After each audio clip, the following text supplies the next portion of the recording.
Hey, here's something I haven't done in a while. Striking the top of the hour with the opening of a lovely beverage. Brought to you by Code Red Mountain Dew, except it's not actually sponsored or in any way related to that, except I like their product. Hey, it's cBasAfterDark for Wednesday, MediaWatch Wednesday. I gotta be honest, I was actually not all that thrilled about doing the show tonight because, well, a couple of reasons, but actually then there were a couple of reasons why I was just feeling lazy and sort of watching The Simpsons, and you know how you get into that lazy thing, eating Doritos until your mouth, I'm not actually eating Doritos, but that's the mental state I was in, just not wanting to do the show. But then I realized, you know what, I planned a lot of stuff, and let's just go for it here. Let me pull up the sort of the actual rundown so I can tell you what the show is going to be about. It's going to be about the Sheldon Cooper actor, Mr. Jim Parsons, was on a Mexican morning show learning to order a certain kind of food. The kind of food he ordered was a type of food from Mexico, very, very close to my heart. We'll get to that. What are Hybristophiles? What are Hybristophiles? We will look at those and related to a breaking news story of the day. The couple of downer stories was the breaking news of the day, Dzhokhar Tsarnaev and the sentencing, or not sentencing, but the guilty verdict 30 times for him as the nut bar baby-faced terrorist that we all know blew up the Boston Marathon finish line thing. Back in the days when cBas was an actual, honest-to-God, legitimate newsman. South Carolina police shooting. Cops I know who feel like that guy's fucked and fucked up. He fucked up and he is fucked now. Will it be a game changer for justice, that video? It was quite a thing. We'll talk about that briefly. Jawa Blogs and the gay agenda. I don't really feel like talking about that. Who is Ed Laskos? Simply the greatest local news reporter ever. And we will talk about who Ed Laskos is. Hopefully I can pull up some good Ed Laskos clips from the great YouTube. He's a local news reporter in Southern California, and he might be the greatest thing to happen to local news broadcasting since, like, me. I don't know, but that would just seem like a funny thing to say. All right, plus your calls at the number here, 310-776-Kunz, or if you feel like tweeting me, I have not put the Twitter account on the screen yet, but I will do so now. It's cBasAfterDark. Kunz. That is Sebastian Kunz, as you see right there. First, a couple of bits of what do I want to say? Like viewer mail, like response, actual feedback I'm getting from the show, which is interesting to me because I was actually sure that the show would never get any viewers and it would never get any feedback. But I was wrong. And one of the ways in which I was wrong was just last night. Last night was Game Show Tuesday. As I've learned the past couple of Tuesdays, I get so goddamn into watching game shows on this thing and sort of talking about them with you that I go an extra half an hour. I go 90 minutes instead of 60 on Game Show Tuesday. So I may have to expand that. Doing British stuff last night was an absolute awesome experience. We did a bit of Countdown. If you're familiar at all with British TV, you know Countdown. If you're familiar at all with British TV, you know 8 out of 10 Cats. Maybe 8 out of 10 Cats does Countdown because they actually kind of mashed up those two game shows. And then a little bit of the hard one, which was, why can I say it? It is Only Connect. I don't get a lot of comments, but I got a comment on the show today, and it apparently was from a person who is either super familiar with the show or is just plain in Britain. In one way or another, he's super familiar with the shows. And what was really great about that was that he said, one of the comments I made last night was about how they don't get the let out. They just kind of fucking talk for the first 15 minutes of 8 out of 10 Cats does Countdown. Couple of things. First of all, I had not seen 8 out of 10 Cats, the actual show that kind of crashed into, you know, Countdown and did that Two Great Tastes That Taste Great Together thing. 8 out of 10 Cats is mostly a discussion and chat and talk show. It's kind of a game show in a comedy way, very much like 8 out of 10 Cats does Countdown. But That's where that comes from. All of the talking in the first 15 minutes of every episode of 8 out of 10 Cats Does Countdown is talking, and sort of there is populated by comedians. The host himself is more or less a really, really funny game show host, kind of comedian guy. And then they have 2 teams of 2 with a comedian, and then they have sort of the dictionary judge woman who is herself paired up with another comedian, and they do kind of musical skits and funny things. The woman who does the numbers and the letters is not just a Vanna White type. She's like a supremely intelligent, educated, pretty woman. And she also is at some point saddled with some comedian guy who comes out, and we looked at all of this. So there's a lot of comedy, and when you have that many comedians and sort of stuff, you kind of need to take your time and sort of go and talk around to each person and do before you even get to the game show. So when I complained about them not getting the let out in an American game show that would never happen, I think that's still true. But this person who commented said that in a way, certainly from his perspective, the game that they were playing was kind of the icing on the cake, and the chat, the discussion, and the talking comedy stuff at the beginning was in fact kind of the cake. So the game was icing, and the actual part I was complaining about was the actual meat of the show that most people seem to watch for. That is an absolute opposite perspective from what I expected, and it's certainly opposite of anything that would be true in this country. As far as game shows are concerned, but I thought that was a fascinating perspective, and I thought, oh my God, not only am I going to make sure I mention that on the show tonight in kind of a viewer mail type segment, but I actually asked him to expand upon it. I don't think he did. I didn't check real recently, but we'll do that coming up. So in the other comment that was made, this from the guy, my friend Chris on Facebook, who actually hooked me up with a lot of these British shows that I'm a huge fan of now. He's got enormously good taste. And it's not just me kissing ass, because he showed me another really good classic game show and a website that we'll get into on Game Show Tuesday next week as well. But the other thing he said was about the prizes, and this had not flashed on me. Since it's not a real game show, I don't know if you ever watched the old original Channel 4 game show called Whose Line Is It Anyway? In the US, it was on Comedy Central. And I don't mean the one with Drew Carey, okay? That's a really important distinction. I can't stand the Whose Line Is It Anyway show with Drew Carey, even though it's mostly the same show, and even though it's mostly the same comedians on the stage who are doing the improvisational skits.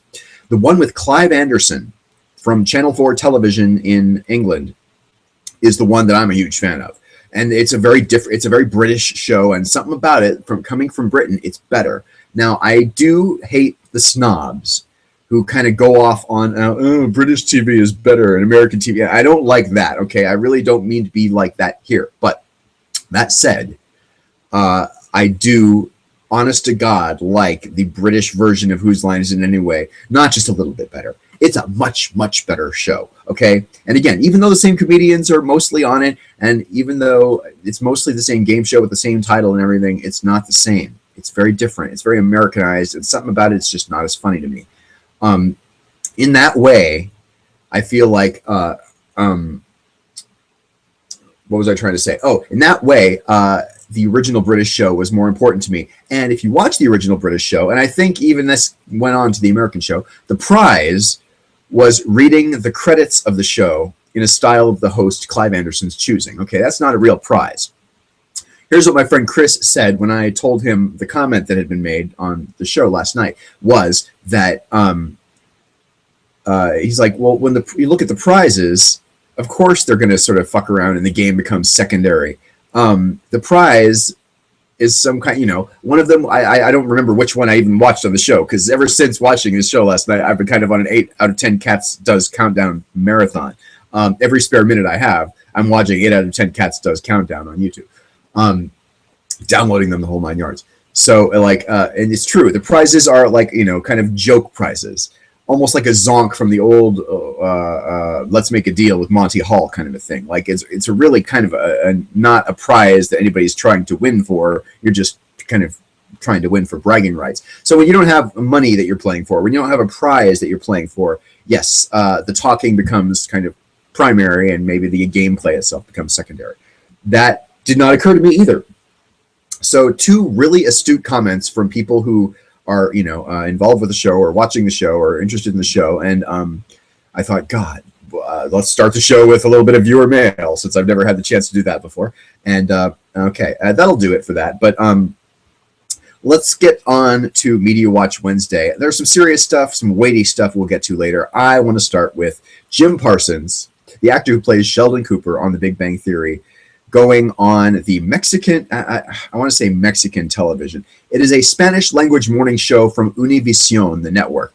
It may not be for Mexico. It may actually be for the Spanish TV audience in the US. That was actually my impression.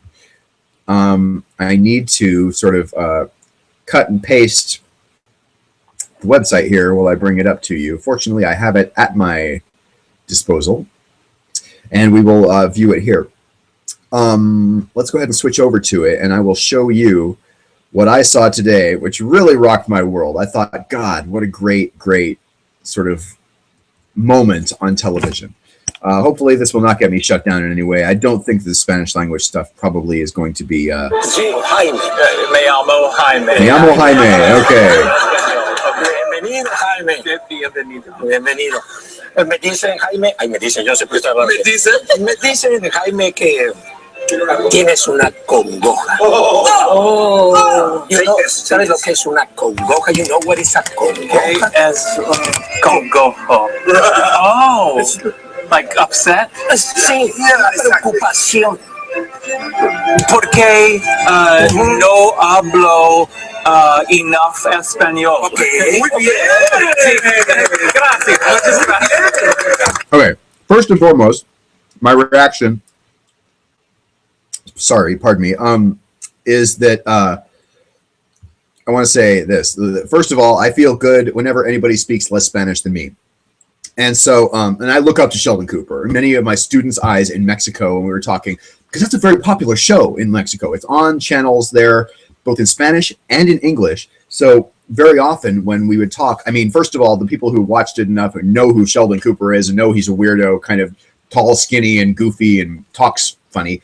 I don't like people. Anybody, if you've ever diagnosed him yourself as having Asperger's syndrome, fuck you, because that is inappropriate for you to be saying that. It's a goddamn TV character. It is not ever said in the show that he has Asperger's syndrome or anything like that. Yes, he's a little bit quirky. So was Kramer, okay? Where were the people diagnosing Kramer? Where were the people diagnosing weirdo Jim on the old Taxi? I mean, that is completely inappropriate for people to be saying, oh, Sheldon Cooper has Asperger's. I know because I read the internet. You know, fuck you. Fuck you. Do not be diagnosing people, even if you're a doctor, which nobody who is doing this that I'm aware is a doctor, but it's inappropriate for any, it's like diagnosing a Muppet, you know, it's fucking bullshit. And you should be ashamed of yourself if you've ever told anybody or gone on the internet going, in my judgment and opinion, Sheldon Cooper has Asperger's. Fuck you. Nobody gives a shit about your opinion. Keep it to your goddamn self and don't spread that around. That's, I mean, inappropriate. It's kind of mean-spirited, frankly. It gives you a sense of false superiority, which is not correct. And again, don't be diagnosing people. It's not your place. Okay, that said, my students very often liked to liken me to Sheldon Cooper just because, again, skinny, tall, really smart, clearly, if I dare say so myself. Highly educated, which I'm not afraid to say. And, you know, frankly, my mom, and this is true, my mom has said, even in the days when she was watching it and I wasn't, that she thought I was Sheldon Cooper, and that somewhere on the writing staff, someone was following me around, writing down shit that I say, you know, correcting people and sort of, you know, quoting Star Trek, all this stuff. So my mom has always said that she thought I'm kind of Sheldon Cooper in real life. And my students all really laughed at that. Even the ones who kind of had only marginal English, I could say to them, you know, God, I'm sorry, my nose is itching. Maybe I could take care of my scratching problem before going on the air. I would tell them, okay, do you know Big Bang Theory? And they all say yes. I'm like, do you know Sheldon Cooper? And I'd kind of go, you know, tall gesture with my hand. And they're like, oh, yeah, Sheldon Cooper. Okay, my mom thinks that I am Sheldon Cooper. And they all go, ha, ha, ha. Even if they really hardly speak and they speak practically no English. Between the gestures, they know mom. You know, they know, you know, me, Sheldon Cooper. They can put it together very, very easily. And if, again, it's in Spanish. It's dubbed in Spanish on channels on Mexican television. So they were aware of it. And, you know, whenever you can do that. And I mean, I thought it was kind of a self-deprecating thing to do because Sheldon is not necessarily a enviable character. despite the people who diagnose him as whatever fucking illness from the DSM that they think they have when they don't even own a DSM, whatever. I feel like it was a sort of self-deprecating, funny thing to tell my students that made them laugh, kind of broke the tension. Very often there would be ice and tension, and sort of, especially in a new class or a new student, it could be a little bit difficult. But whenever we get to talking about TV and music, I always tried to get them to watch as much English TV and music as possible. And the great thing about The Big Bang Theory in Mexico is when it's on in English, it is translated on, there's subtitles in Spanish along the bottom. So they're able to watch and listen and read and get what's going on and sort of practice their English listening. If you've never tried to learn a new language, there's 4 things: speaking, listening, reading, and writing, right? And they're not all the same. When people ask me if I speak Spanish, well, the truth is, yes, I can speak Spanish, and I can do it with a damn good accent. Especially if I'm reading a script, right? I can read with my eyes, and I can sort of understand text on a screen or on a book really well. I can say it effectively. Now, I don't always write as well as I speak, but I usually can write about as well as I can speak. The problem for me in listening is listening to Spanish. I can read, I can write, I can speak to a certain degree, but listening is almost impossible for me. So, and almost all of my students found the exact same thing true in reverse. When it comes to their, as a Spanish-speaking mind, listening to English, that was the hardest thing for them, especially things like the news or people who are native speakers, because native speakers of any language appear to speak really fast to somebody learning that language. All right, blah, blah, blah, right? Okay. So they all kind of liked it. It broke the ice. It was a very sort of engaging thing to liken myself to Sheldon Cooper. And by the way, it's not inaccurate. So I felt like it was sort of cool all the way around. So when I watch this, Jim Parsons on this show, it's just, I mean, it's a bit rewarding to think that somebody who I look up to as an actor, I mean, I was never really a serious actor, but like, he's an actor and he's obviously highly successful, but also the character he plays, it was kind of not all that removed from him. I mean, I'm sure he's playing a character and I'm sure he's not Sheldon Cooper in real life, but, so many of his, in the same way the George Costanza character took on mannerisms of the actor, Jason Alexander, that were different from Larry David, who that character was based on, right? So George Costanza was based on Larry David, but Larry David's kind of taller and thinner than Jason Alexander. Jason Alexander, of course, is bald. He's a little bit shorter and he's a little bit stouter. Not fat, but like, he was a little bit heavier, certainly, than the skinny Larry David.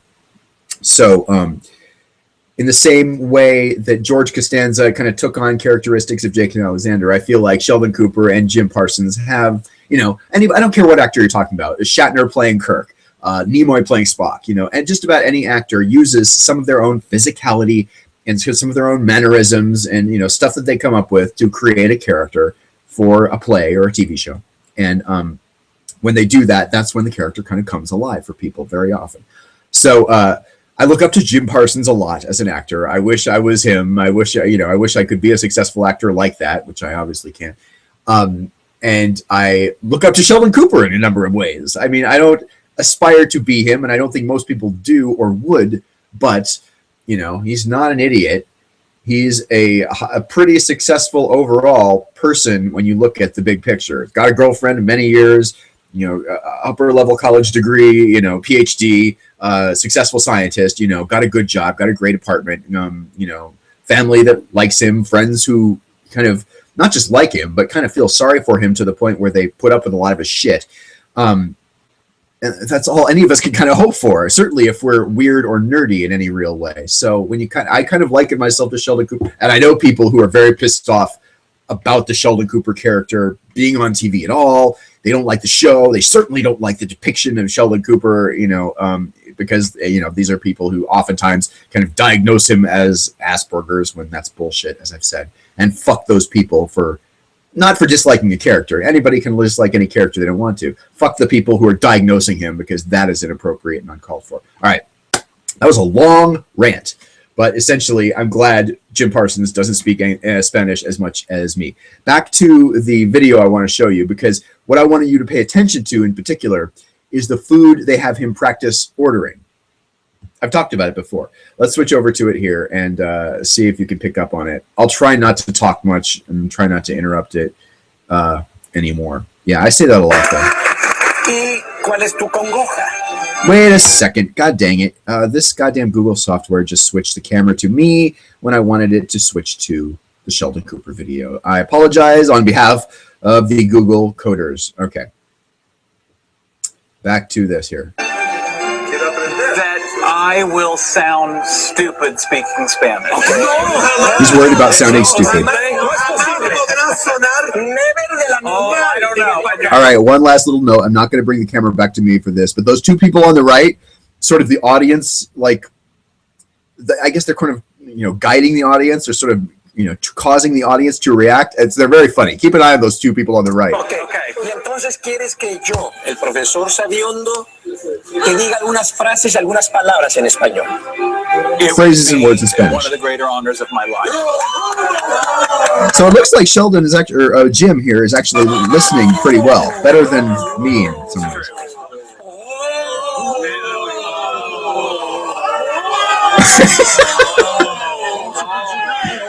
Okay, ¿estás listo? Sí. Oh, muy. Very. Muy listo. Yes. No está fácil. No, it's muy hard. Difícil. Yes. Okay. ¿Estás listo? Sí. Okay. A la una. One.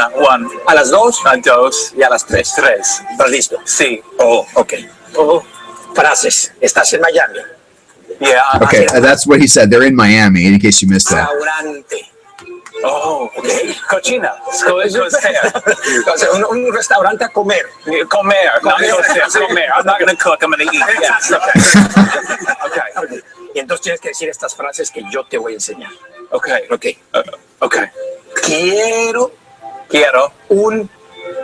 después de que yo lo diga, you do it all first. Exactly. Thank you. Patient. Estoy emocionado de mis clases. I'm just eager to learn. Yes.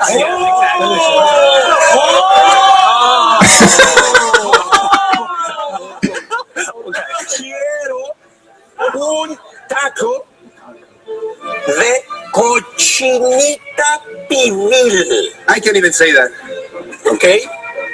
¿Ya sabes lo que es un taco? Quiero un taco. Sí, yo conozco. Okay. Sí. Muy bien. Quiero un taco de cochinita pibil. There it is. Hey, oh. ¿Qué es pibil en inglés? Es un platillo. Es un Mexican dish. It's a dish. It's a dish.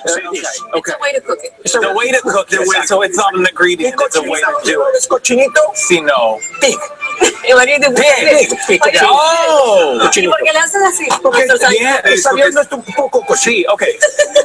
Okay. Oh, muy bueno. Muy bueno. Segunda frase. Okay, yeah. Mexicano, latino, hispano, picante. Picante. Entonces, póngale mucho chile jalapeño. Okay. Póngale mucho chile jalapeño. Pero, ¿qué es póngale? Póngale Put. Pongar. poner. Ay, poner, okay. Chile jalapeño, ok. Perfecto, muy bien. Sí. Comes cochinita, Sí. comes chile jalapeño, te dan ganas de ir al baño porque... Cochinita jalapeño. Oh. Es la venganza de Moctezuma.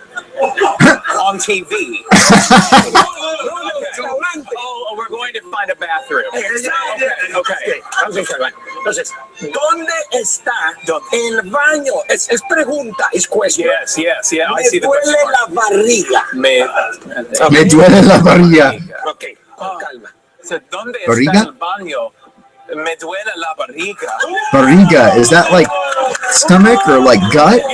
I actually don't know that word. Que es muy fácil y porque I know this feeling.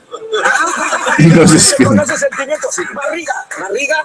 I mean, un poquito. Un poquito. Ok. Okay. Quiero.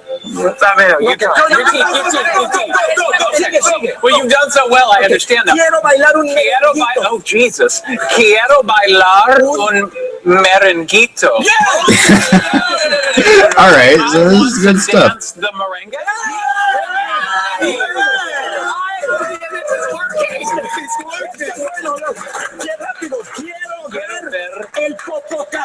I want to see the Pope.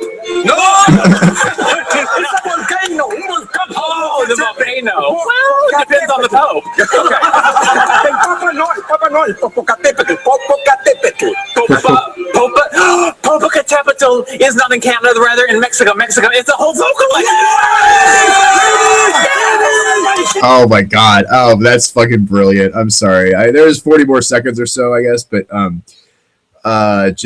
I mean, I literally am speechless. Like, I think that is so great. For one thing, and this occurs to me as I'm watching this, is that I think he might have been maybe playing a little bit as far as how bad he was at Spanish, because he seemed to pick it up really fast. He seemed to be able to listen much better than I'm able to listen and sort of understand. And, you know, he was obviously, the other thing I flashed on while watching this time is he's plugging that new movie, the animated movie where he is the alien character. I forget even the name of it. It may be called Home. I'm not sure. At any rate, that's Jim Parsons speaking Spanish, sort of being taught a Spanish lesson live on the air on Univision's morning show from Miami. And cochinita pibil, my single favorite food from Mexico, the year that I spent there teaching English. It was, I'm not able to tell you what it's like, because they're tacos, unlike tacos you get in this country. Cochinita pibil, I thought it was cochinitas. Like, I thought these tacos were called cochinitas. That's like saying porks. These are porks tacos, and that was incorrect for me. What I needed to say was cochinita pibil, pork tacos. Pibil is a spice, like a flavoring kind of spice. Not spicy. That's important to say. The next things he said was put jalapenos spicy on there. I can't do that spicy food. It hurts, as I always tell my students, and we always made a joke out of this too when I was in my English class. It hurts here, and then there the next day, right? So, I mean, they all laughed at that as well. You don't really have to be graphic. You just kind of have to suggest it. And they're like, oh, yeah, it actually does hurt in your mouth, and it does hurt in your gut, and it does hurt coming out your ass the next day. And I've been in touch with a few of my English students lately, and coworkers from Mexico in the past couple of days. I'm actually having some people write me letters of recommendation so I can continue my goal to become a teacher in this country. But cochinita pibil, a style, a kind of spice, a way of cooking pork for tacos that is beyond delicious. I believe it comes from Merida in the state of, is that Campeche? I had a coworker who was from Merida who ended up going back to Merida, and I never made it to Merida, but I was always told that's where the cochinita pibil for real comes from. The ones I had in the state of Tabasco, in the city of Villahermosa, were, I mean, like I say, it's the best thing I've ever eaten in my life. Like, I'm a big fan of pizza. I'm a big fan of crab legs when it comes to food overall. And I'm not just talking about the best thing I ate last year in Mexico. This is some of the best food I've ever eaten in my life. It is spec-fucking-tacular. And in fact, you can overdo it, which I did, and I got sick, and I paid for it. So that was that, and that was kind of fun. All right, let's shift gears again. I feel like I've warmed up enough to the point where I can talk about the meatier, heavier topics and sort of get it. Let's just get through it. First of all, Jahar Tsarnaev is sort of the breaking news topic of the day, right? He was sentenced to, no, he wasn't sentenced. I keep saying that. He was found guilty on 30 out of 30 counts of everything from, you know, placing a bomb that'll cause bodily harm to killing people. I think using a gun in the commission of a crime. There's like the whole long laundry list of charges, and every single one he was found guilty. That's not what is interesting to me, and that's not what I want to talk about. What I want to talk about, Hybristophiles. What is a hybristophile? Hybristophilia. Let's just look it up. In fact, let's see what Wikipedia has to say about it, and I will switch to the screen here and allow you to see what I am seeing when we talk about hybristophilia. Hybristophilia is a paraphilia in which Sexual arousal, facilitation, and attainment of orgasm are responsive to and contingent upon being with a partner known to have committed an outrage, cheating, lying, known infidelities, or crimes such as rape, murder, or armed robbery. It's known in popular culture as, it says here, Bonnie and Clyde syndrome. Okay, Bonnie and Clyde syndrome. Many high-profile criminals, particularly those who've committed atrocious crimes, receive fan mail in prison, which is sometimes amorous or sexual, presumably as a result of this phenomenon. In some cases, admirers of these criminals have gone on to marry the objects of their affection in prison. Hybristophilia is accepted as potentially lethal. No shit, you're falling in love with a killer. Among other paraphilias, including but not limited to asphyxophilia, autosassinophilia, biastophilia, and okay, I don't even know what those are. I'm interested in autosasophilia though, really fast. That's where, you're sexually aroused by the risk of being killed. Okay. Biastophilia, that is the one where sexual arousal is dependent upon assaulting and basically raping a person, especially a stranger. And then this last one, cremastistophilia. It's sexual arousal, obtained from being robbed, held up, or alternatively from being charged for sexual services. Okay.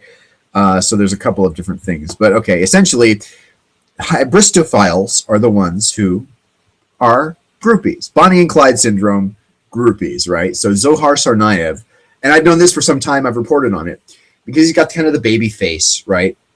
There are Facebook groups. And they're like, YouTube, I say Wikipedia, there are Facebook groups, Free Zohar Tsarnaev, and there are Twitter hashtags. That's what I was trying to say. Free Jahar, Jahar, is the sort of nickname for his sort of full name.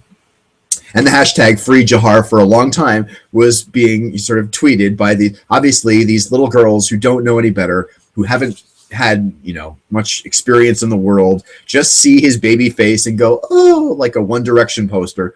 And he's not a bad looking kid, he's a cute looking kid with his little locks and his, he'd grow up to be a good looking man, I think someday, if he survives that long. I don't think he will. But obviously he killed people. He killed kids, right? I mean, he killed at least one kid, a little boy, and he hurt hundreds of others. People who weren't just slightly injured, people who lost limbs and shit. But when you go to Twitter, let's just go to Twitter and look at Free Jahar, because the great thing about what happened today, and I was not expecting this, I knew about the hashtag on Twitter and I knew about the Facebook groups. What I did not know was that people were going to kind of take the hashtag back. If we go to twitter.com and type in, that's my Twitter account. Let's go type in Free Jahar. Hopefully we'll see what I saw earlier, which I guess those are the victims of him. But yeah, it's stuff like this. I wonder how the Free Jahar kids are doing today, right? And they are kids, the people who do this. Todd Frazier is the one who started the Free Jahar movement. I don't know who that is. Free Jahar, guess what killing him will do? Doth nothing. Just add another body to the body count. Americans kill more Americans than anything. Okay, so that's actually a legit, I say legit, an actual person who believes in the Free Jahar thing. So yeah, he had a hashtag crash and burn, according to this person. Running through, splashing in the puddles of the Free Jahar fangirl's tears. Never ever can you free him now. I know this is kind of rubbing it in, but we told you so. Remember when the Free Jahar kids have a victory party planned for the night he was released? I mean, that's the other thing I didn't realize. I mean, I knew about the hashtag. What I did not expect or anticipate was that people, what did they call it? I saw it a second ago. Sort of a take back, or is that what they called it? Hashtag crash and burn. That's what they called it. And I thought that was fascinating because, the hashtag crash and burn is kind of exactly what needed to happen. These little girls who sort of, and they're doing what all the conspiracy people do. And they're kind of doing it with the same verbiage and kind of same mentality, that whether it is the people who are questioning whether the U.S. government had something to do with 9/11, the people who think the second shooter from the grassy knoll and the assassination of JFK, the people who think the moon, think for yourself.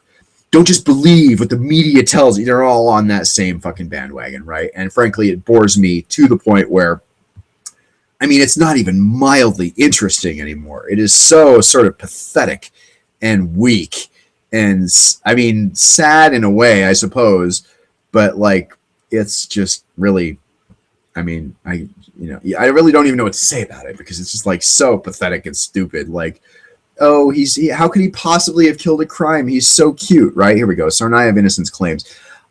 Let's look at the Facebook group. I looked at it this morning, or sort of this afternoon as the news was breaking, and it did not appear that anything new had happened there in a long time. So let me switch back to the screen here for you, and we'll see if we can see anything new on the Free Zohar Tsarnaev Facebook page. Zohar Tsarnaev is innocent is the name of the Facebook page, and that's not what I wanted to do. Could we please just paste this again? Okay. There's him. I think there's another guy related to it. I think that Ibrahim Tosharev is dead. Yeah, this is the last thing that was posted, and it was posted over a year ago. A change.org petition. Eric Holder released special administrative measures on him now. There's some YouTube video. Here we go, right? The FBI caught in a web of lies in Boston. The FBI released the photos of the, quote, suspects, claiming they needed help identifying them, even though they worked with them for 3 years. I mean, that's like bizarre in the extreme, you know. I don't even really understand what that means.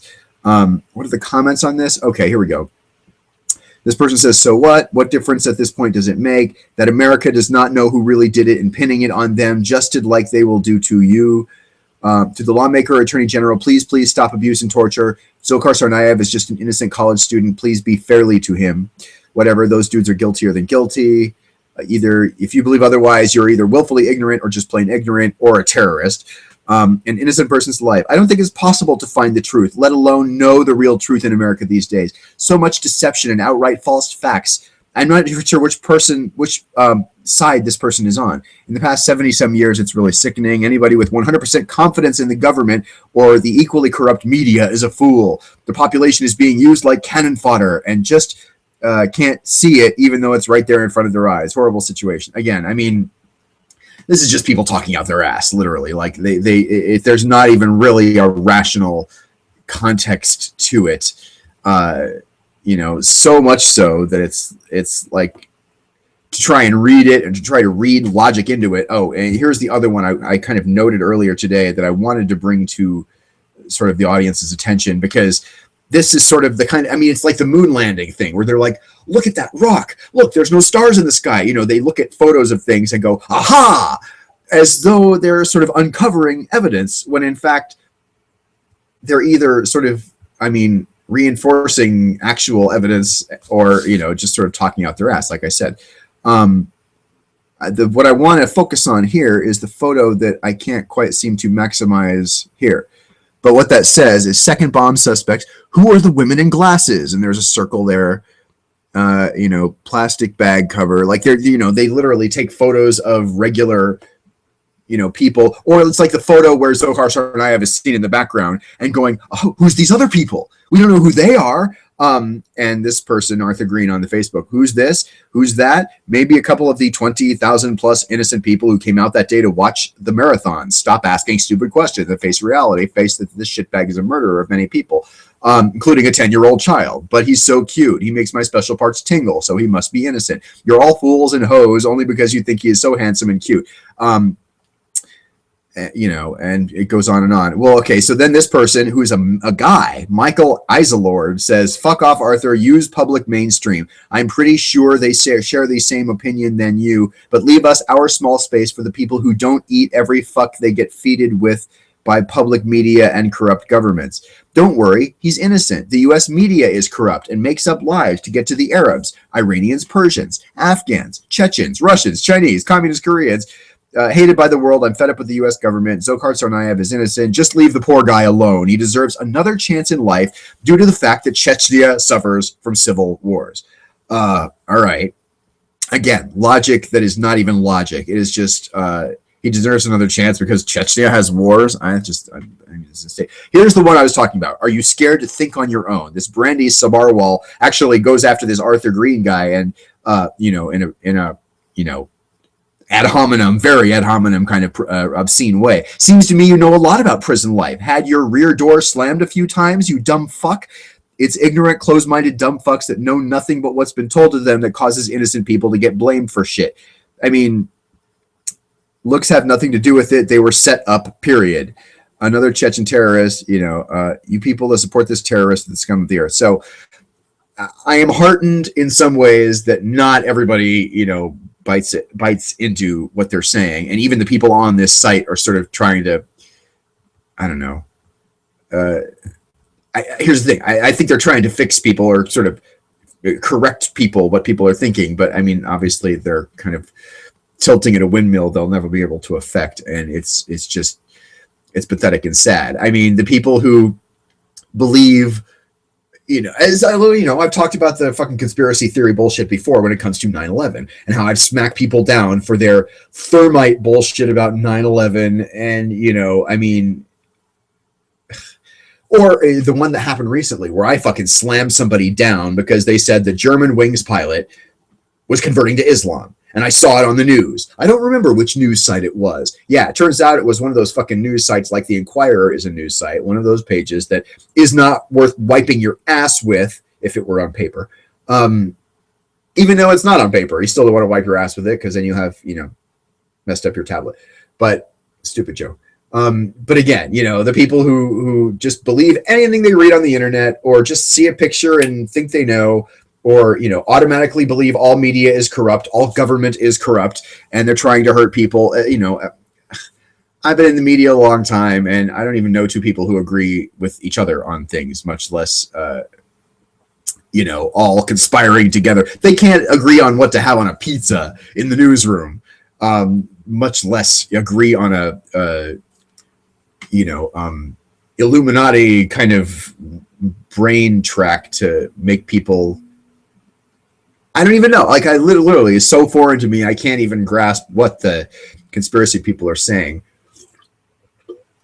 And it's sad. Of course, they think we're sad because we actually, use kind of the scientific method and, use evidence at our disposal to come to conclusions and then feel confident in those conclusions, right? cBas, I didn't think you would, feel, for some reason, if I'm not biting off the conspiracy pie, then I'm just a guy who drank the government Kool-Aid. I'm just a total believer in the government and a total, believer in everything the news media has to say, as though the news media is one thing, which is bullshit in itself. I mean, there's just so much goddamn bullshit when it comes to this conspiracy theory. Governments are out to get you kind of thing. I'm not a fan of government, but it's sort of like the thing I brought last week, which again, if you have missed my discussion on MediaWatch from last week, it got blocked worldwide because I played the Conan O'Brien clips of the newscasters all saying the same thing over and over and over and over. Great clips. Go and watch them, even though it's what got me blocked from that broadcast. Go watch those Conan O'Brien newscasters agree clips. This is not, however, evidence of a media conspiracy. What that is media laziness, or producers being spread too thin and asked to do more work than they, or used to have to do. And certainly, they're kind of taking shortcuts, lazy ass shortcuts. And that's what that is a symbol of, and nothing more. And, when you hear hoofbeats, don't assume zebras are going by. When you hear hoofbeats, assume it's horses until you have some reason to believe that a pack of zebras are galloping by. That's something I heard a long time ago, kind of an Occam's razor illustration, and I think that's really worth it. All right. Another heavy topic, South Carolina police shooting. Holy fucking shit, right? Cops I know who are like, oh, that guy's fucked. He really messed up. He did appear to be like planting the tape. I don't even think he was aware he was being filmed. And thank merciful Christ that guy was being filmed, because, as I've said, there are good cops and there are bad cops. Not all cops are good. Not all cops are bad. In fact, most cops are not bad. Most cops are good for the most part. They're human beings who live in the community. They just want, kind of to make the world a better place. Most cops I know personally are ones who want to help people and believe that they are helping people. In the same way, I kind of believe, maybe slightly naively, but I don't really think so. I believe in journalists who I know who try to do a good job. I believe in cops I know who try to do a good job. For that matter, I mean, they're not very effective, but I even know people who work in government in one capacity or another who try to help people, to try to make the world an honest to God better fucking place, As I said, they're not very successful at it, but they, are perhaps naively trying to do a little bit of good in the world. It's not just about having a job. It's about, trying to help people, whether you're a cop, whether you're a firefighter, whether you're a journalist telling people where to go when wildfires are burning down their houses. It's, not everybody's out to get everybody, God damn it. And it's stupid. So that said, this cop was out to get somebody. He's had some ickiness before when it comes to his track record as far as being a police officer. It looks like he was exonerated of previous accusations of excessive force, one of them involving a taser that I saw the report of. I'm not going to play the video here. It's really kind of upsetting and disturbing, and frankly, it's all over the internet anyway, so you don't need me to play it here.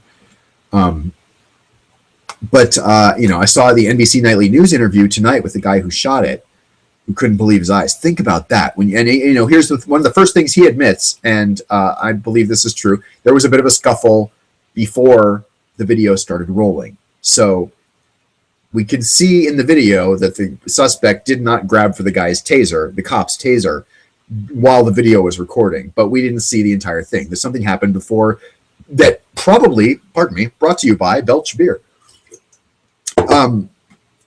Something happened before that probably prompted the guy to start recording, right? When you see people fighting, you're not going to get involved. But one thing you might do, and I have done this a time or two, you're going to grab your phone and hit record and start filming, because you don't know what you're going to get.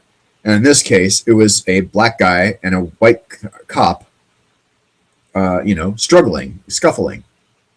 And then the guy starts running away. And you can see the wires of the taser kind of dangling out. Clearly, what that says to me is the barbs were still stuck in him or tangled with his clothes in some way. And then the cop just goes pop, pop, pop, pop, pop, pop, pop 7 times, and then one more pop at the end. So an 8th time. 2 of those 8 bullets were fatal, according to the medical examiner. This all happened Saturday, so we have a certain number of facts. The police report that came out first was just like every police shooting, fatal police report of every police shooting. I was going to say police shooting of an unarmed black man, but that's a little bit unnecessary, because really the ones that are, not like that also have generally the same thing where, he was fighting with the cop feared for his life, and that's the ball game. All the cop pretty much has to say is, I was legitimately in fear of my life. The guy attacked me and I shot him. But that is clearly short of the real truth. It is not as simple as that. And the police report made it shampoo simple, just like many other police reports have over many years.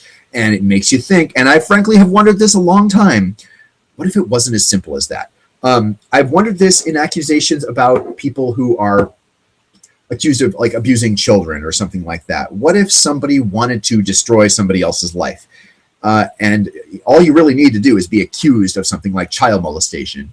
And now, it's not to say they're not child molesters, and it's not to say child molesters should not be, locked up, executed, thrown away the key, thrown off the planet into, the sun, kind of a thing. Like locked up, left to the other inmates to abuse and sodomize for many years, kind of a thing. Lethal injections, kind of too simple in a lot of ways. I do believe, honest to God, child molesters should be destroyed, probably torturously.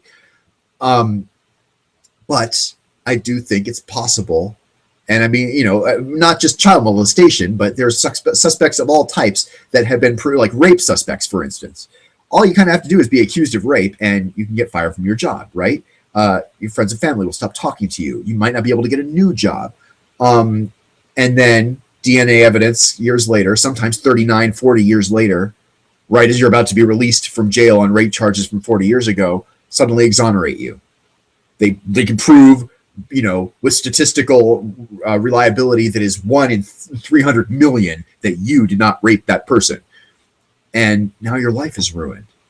Like, I mean, how many times has that happened? I don't know. And I don't know if that's even a reasonable question to ask, but I know there have been people who have been exonerated on the basis of DNA in cases like rape. I know there have been false accusations of child abuse, and it makes you wonder how, could it happen to me? Could it happen to you? Like, how many other times has this happened where somebody was innocent? How many times did a police shoot a guy 8 times and then just kind of get exonerated because, oh, he's a cop, he was attacked, he was in fear for his life, you use lethal force.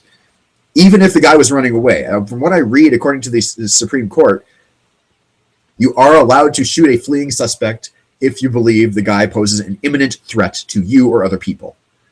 But now we got the video. And he was not an imminent threat to other people.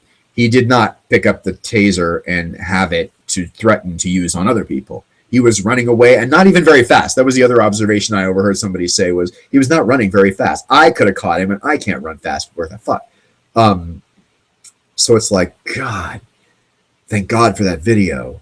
Thank the universe. Thank merciful, Vulcan logic. Thank whatever the hell you think when you think stuff like this, that somebody busted out their camera and filmed that cop doing that. I mean, you obviously wish it never happened, but since it happens, thank God there was a video camera there to capture it, because now that cop is in jail, fired from his job and charged with murder, which seems truly just. I don't like being certain about things. I try hard to be, innocent until proven guilty all the way around. I am innocent I am the innocent until proven guilty guy to a fault. I think even people who get convicted, with real evidence are like, well, there's a part of my brain, for better or for worse, that says I wasn't there. I didn't see it. Therefore, the Boston Marathon bombing, there is a part of my brain that, because I wasn't there, cannot be convinced.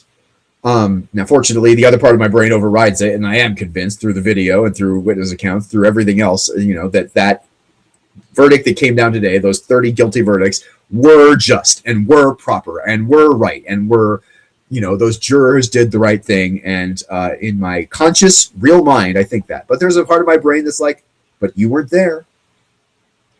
And that's all it says. And I'm never anywhere, so I never see anything, right? But like, there's a part of my brain that is, like I say, I'm innocent until proven guilty guy to a fault. But there's a case where a guy was running away, didn't want to go to jail for not having paid child support or something like that. And, I'm not a fan of people who run away, but he sure as heck was not an imminent threat.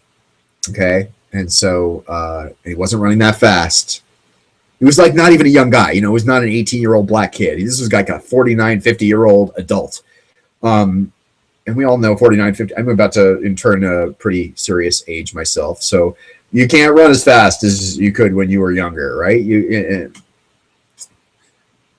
It's just, there's a lot of darkness and a lot of evil and a lot of grossness that I don't like.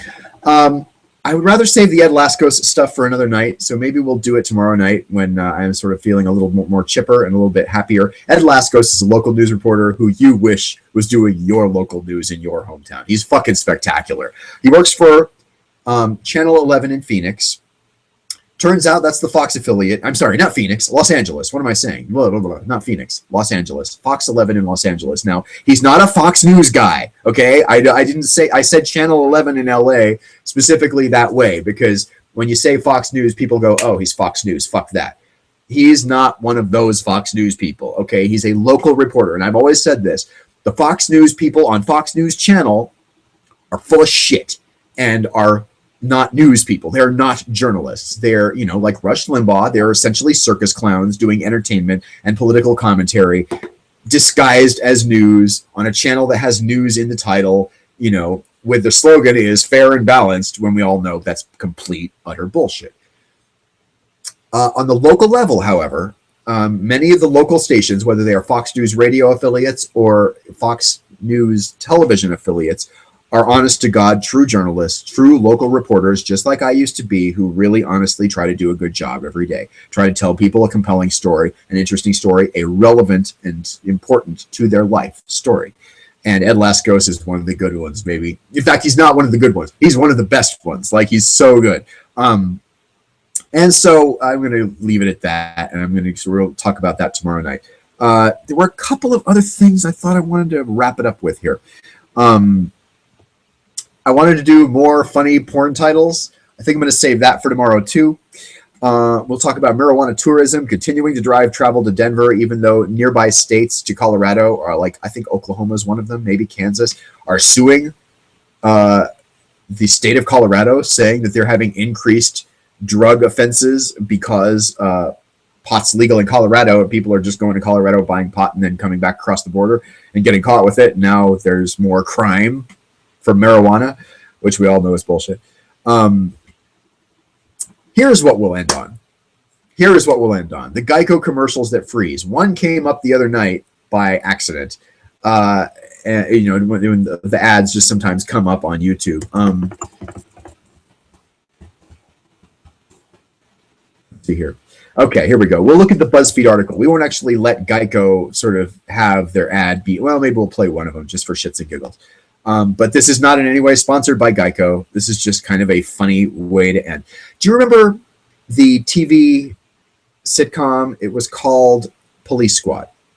It starred the guy from The Naked Gun. In fact, it went on to become the Naked Gun movies. No, not Naked Gun. I want to type in Police Squad. They only made 6 half-hour episodes.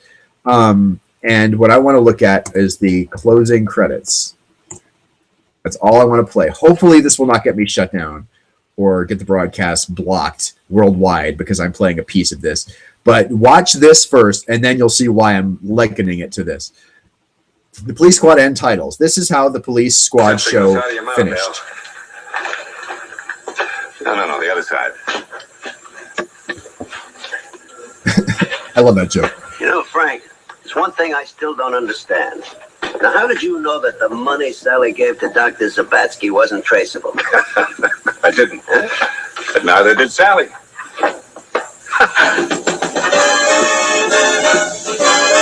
So they're frozen there, but it's not a freeze frame.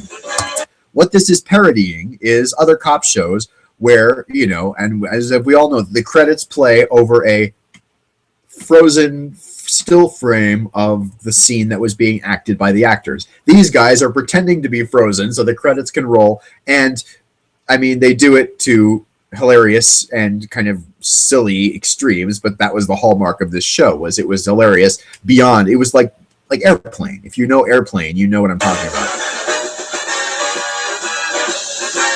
And there they are. You can see they're actually moving.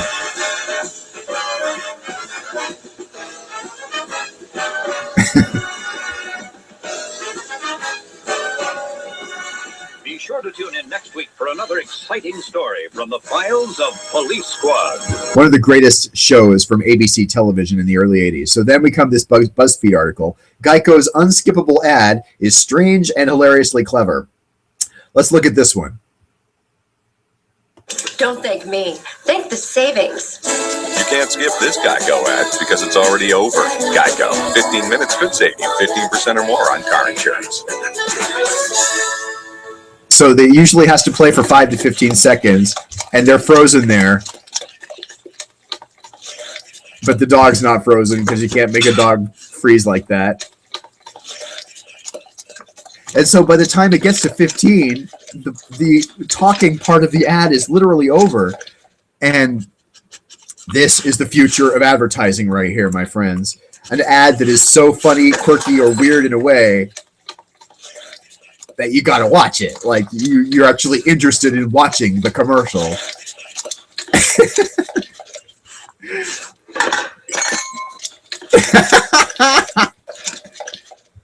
Oh, that's good shit. Here's another one.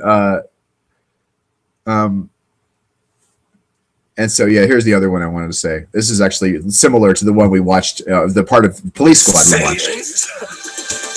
You can't skip this Geico ad because it's already over. Geico. 15 minutes could save you 15% or more on car insurance. And there at the 10-second mark, the talking is over. And you can see he drops something. They're hanging from strings. Wires you can clearly see. The fire catches fire and starts burning.